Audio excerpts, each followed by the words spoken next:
आज की वीडियो में हम वेयर हाउस मैनेजमेंट के कॉन्सेप्ट को स्टडी करेंगे कि वेयर हाउस मैनेजमेंट क्या होती है और वेयर हाउस मैनेजमेंट के क्या बेनिफिट्स होते हैं। इस कॉन्सेप्ट को हम डिटेल के साथ स्टडी करेंगे इस वीडियो के अंदर। What is warehouse management? Warehouse management is the combination of two words, warehouse and management. Warehouse का मतलब होता है कि वो लोकेशन, वो प्लेस या वो जगह जहाँ पे इन्वेंट्री को स्टोर किया जाता है या जहाँ पे गुड्स को रखा जाता है, वो जगह कहलाती है warehouse. A place which is used for accumulation of goods और storage of goods is called warehouse. और मैनेजमेंट का मतलब होता है मैनेज करना, कि वेयर हाउस के अंदर होने वाली एक्टिविटीज को या वेयर हाउस की ऑपरेशंस को मैनेज करने का नाम है वेयर हाउस मैनेजमेंट। अब वेयर हाउस के अंदर बहुत सारी एक्टिविटीज हो रही होती हैं, उन सारी एक्टिविटीज को मैनेज करने का नाम होता है वेयर हाउस मैनेजमेंट। अब वेयर हाउस के अंदर कौन कौन सी एक्टिविटीज हो रही होती है? सबसे पहली एक्टिविटी जो वेयर हाउस के अंदर होती है ना, वो होती है रिसीविंग इन्वेंट्री, इन्वेंट्री को रिसीव करना। अब वेयर हाउस के अंदर इन्वेंट्री दो जगह से आती है। पहला तो विद इन द कंपनी या within the organisation inventory आती है वेयर हाउस के अंदर। वो इन्वेंट्री कौन सी हो सकती है? फॉर एग्जांपल जो फिनिश्ड गुड्स होती हैं, जो आउटपुट होती है ना प्रोडक्शन डिपार्टमेंट की, उसे हम कहते हैं फिनिश्ड गुड्स। वो फिनिश्ड गुड्स कस्टमर को भेजने से पहले उनको वेयर हाउस के अंदर रखा जाता है, तो ये इन्वेंट्री वेयर हाउस के अंदर आती है। इसके अलावा जो वर्क इन प्रोग्रेस होता है, जिसे WIP कहते हैं, वो इन्वेंट्री भी वेयर हाउस के अंदर आती है। वर्क इन प्रोग्रेस वो इंटरमीडिएट स्टेज होती है जब आपका रॉ मटेरियल कन्वर्ट हो रहा होता है फिनिश्ड गुड्स के अंदर, लेकिन अभी वो कंप्लीटली ट्रांसफॉर्म नहीं हुआ, वो एक इंटरमीडिएट स्टेज पे है, उसे हम कहते हैं वर्क इन प्रोग्रेस या वर्क इन प्रोसेस। तो वो इन्वेंट्री आती है वेयर हाउस के अंदर, फिर उस इन्वेंट्री को दोबारा इशू किया जाता है प्रोडक्शन डिपार्टमेंट को, और फिर वो work in progress finished goods में चेंज होता है। तो ये इन्वेंट्री वेयर हाउस के अंदर आती है विद इन द ऑर्गेनाइजेशन, कि वर्क इन प्रोग्रेस हो सकता है या फिनिश्ड गुड्स हो सकती हैं। फिर कुछ इन्वेंट्री आउटसाइड द कंपनी या आउटसाइड द ऑर्गेनाइजेशन भी आती है वेयर हाउस के अंदर। अब फॉर एग्जांपल जो रॉ मटेरियल्स होते हैं, वो किसी सप्लायर या किसी वेंडर से परचेज करती है कंपनी, फिर उनको वेयर हाउस के अंदर रखा जाता है और फिर बाद में उस रॉ मटेरियल्स को इशू किया जाता है प्रोडक्शन डिपार्टमेंट को। तो ये इन्वेंट्री भी आउटसाइड द ऑर्गेनाइजेशन आती है वेयर हाउस के अंदर, और वेयर हाउस इस इन्वेंट्री को रिसीव करता है। इसके अलावा डिफरेंट अदर मटेरियल्स हो सकते हैं जो कि प्रोडक्शन के अंदर यूज होते हैं, या स्पेयर पार्ट्स हो सकते हैं, डिफरेंट टूल्स हो सकते हैं, या ऑर्गेनाइजेशन को अपने बिजनेस ऑपरेशंस को चलाने के लिए different other type of inventory की जरूरत पड़ती है। वो इन्वेंट्री भी आउटसाइड द ऑर्गेनाइजेशन आती है। तो वेयर हाउस के अंदर दो तरह की इन्वेंट्री रिसीव होती है, विद इन द ऑर्गेनाइजेशन हो सकती है और outside the boundary of the organisation हो सकती है।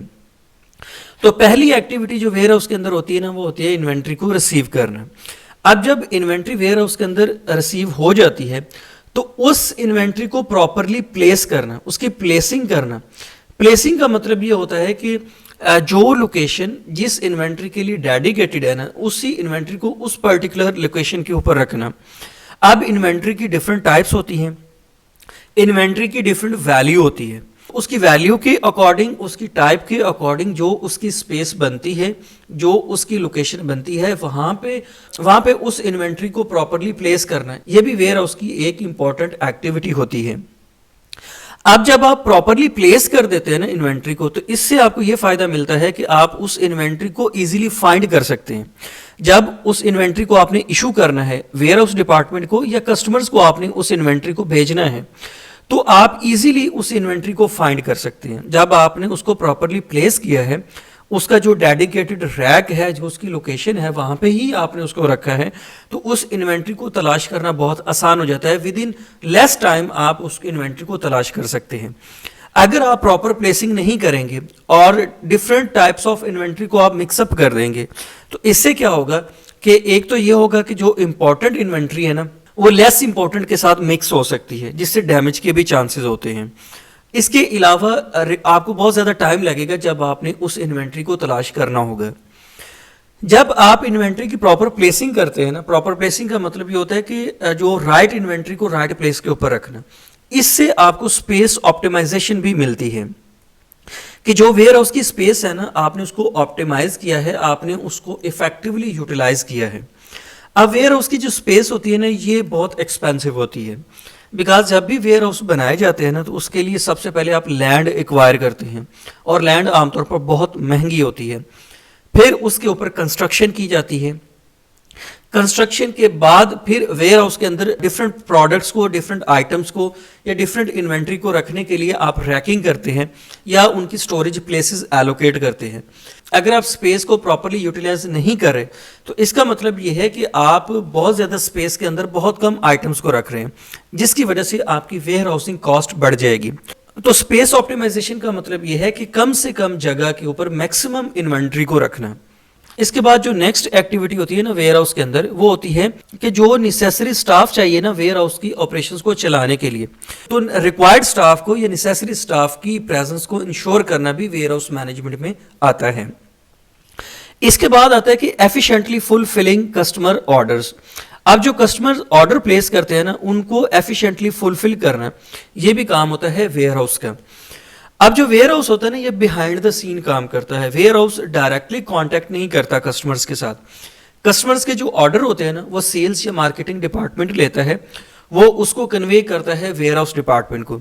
वेयर हाउस डिपार्टमेंट उस प्रोडक्ट को या उस आइटम को पिक करता है, उसकी पैकिंग करता है और फिर उसकी शिपमेंट करता है कस्टमर को।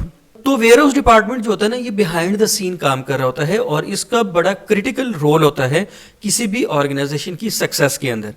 क्योंकि यहाँ पे क्या होता है कि अगर वेयर हाउस डिपार्टमेंट इफेक्टिवली काम नहीं कर रहा, तो जो कस्टमर्स को प्रोडक्ट डिलीवर होंगी ना, वो उसमें चांसेस हो सकते हैं कि प्रोडक्ट डैमेज हो जाए, क्योंकि अगर उसकी प्रॉपर पैकिंग नहीं हुई है।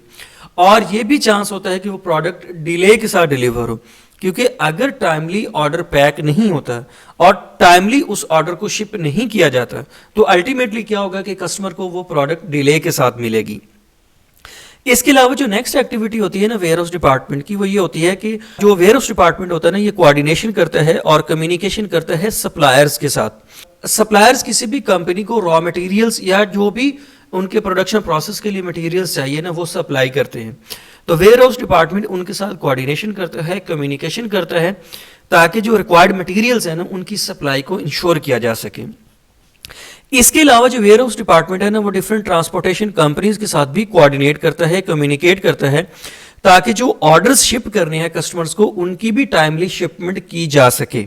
ये सारी वो एक्टिविटीज हैं जो कि किसी भी वेयर हाउस के अंदर एट अ टाइम हो रही होती हैं।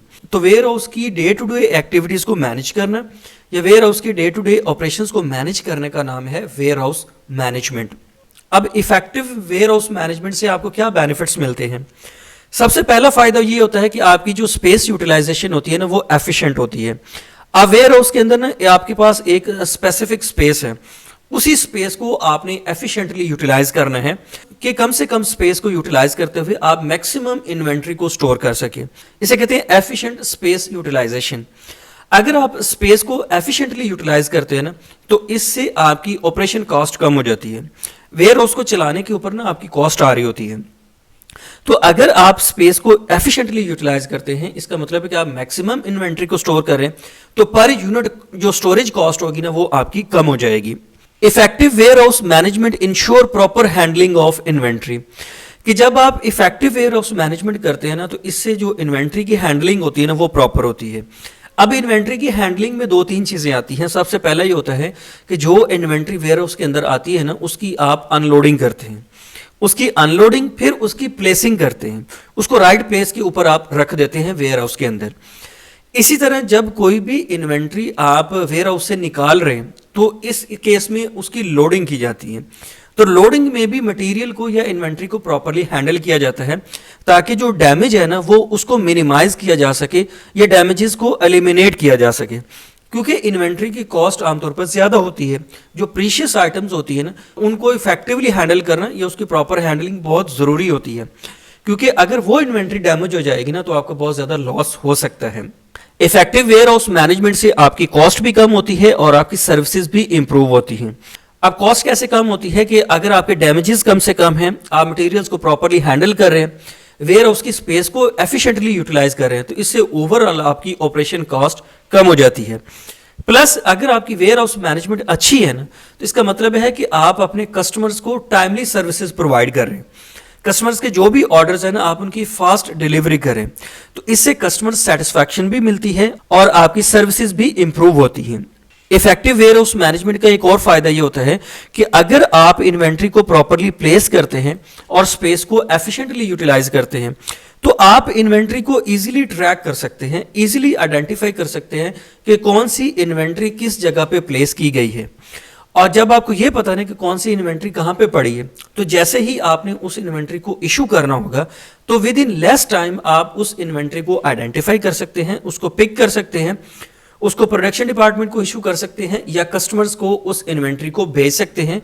वो आपकी फिनिश्ड गुड्स हो सकती हैं या आपकी फाइनल प्रोडक्ट्स हो सकती हैं। तो इफेक्टिव वेयर हाउस मैनेजमेंट के ये सारे फायदे हैं जो कि आपको मिलते हैं। I hope you understand my point. Thank you very much.